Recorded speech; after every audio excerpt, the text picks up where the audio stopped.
Hi everyone, my name is Akshaya Kavre. I'm a nature and animal communicator, which means I can speak to plants, animals and other species and have two-way conversations with them.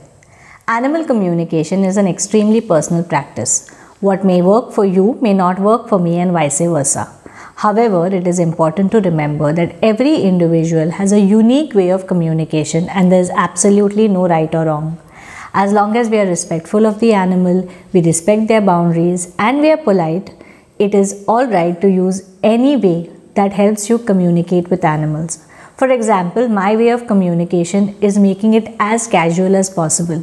I like to treat communications with animals just the way I would communicate with humans. So I ensure that I do it on the go. I speak to my animals as and when possible. I don't have any strict routines or structures when I communicate. However, I have met equal number of people who would prefer having routines and structures when they communicate. They like to have a set format for the communication because it helps them feel in that space and hence helps them receive messages more clearly from the animal. So if you are someone like this who likes to have set routines, then this video will help you. I'm going to share a technique with you which you can engage to communicate with animals, especially if you are visually dominant or if you like set routines for your communication. Pick up any grounding technique that you like. In this case, I would suggest deep breathing or meditation if that is something that you find helpful. Find a calm and quiet place and start with deep breaths. As soon as you feel calm and relaxed, set a clear intention as to which animal you wish to speak to. If it helps you to see the animal, you can always use a photograph before you start the deep breathing.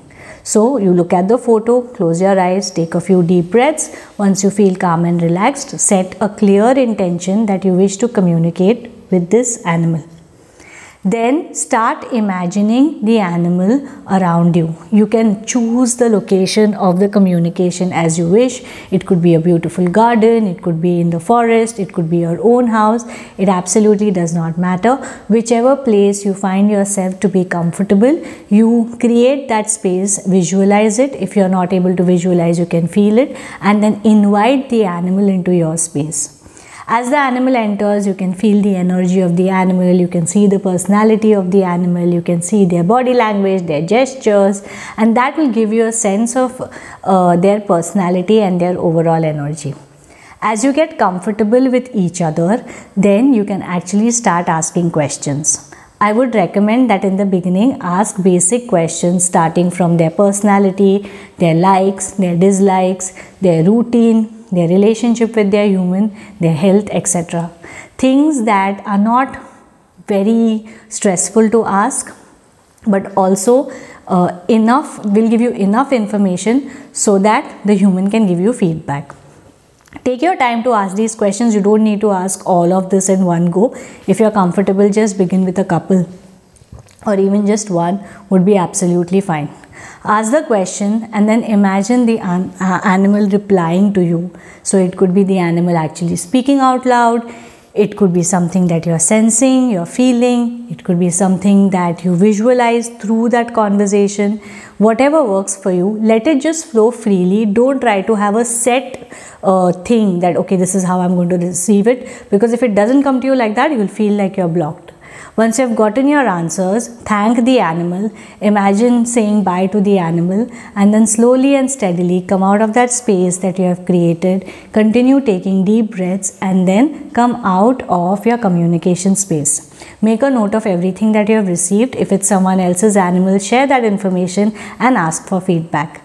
This is an excellent technique for those who cannot communicate on the spot or want to start communicating via a structured routine and then slowly move on to communicating very casually. Remember, whatever is your technique, as long as it works for you, is the right technique for you. You don't need to struggle to switch between techniques. Get confident with one technique and then move on to the next. Or if you don't feel confident with any other technique but just your technique, even then just stick to it. Don't worry about the competition or about what everybody else is doing.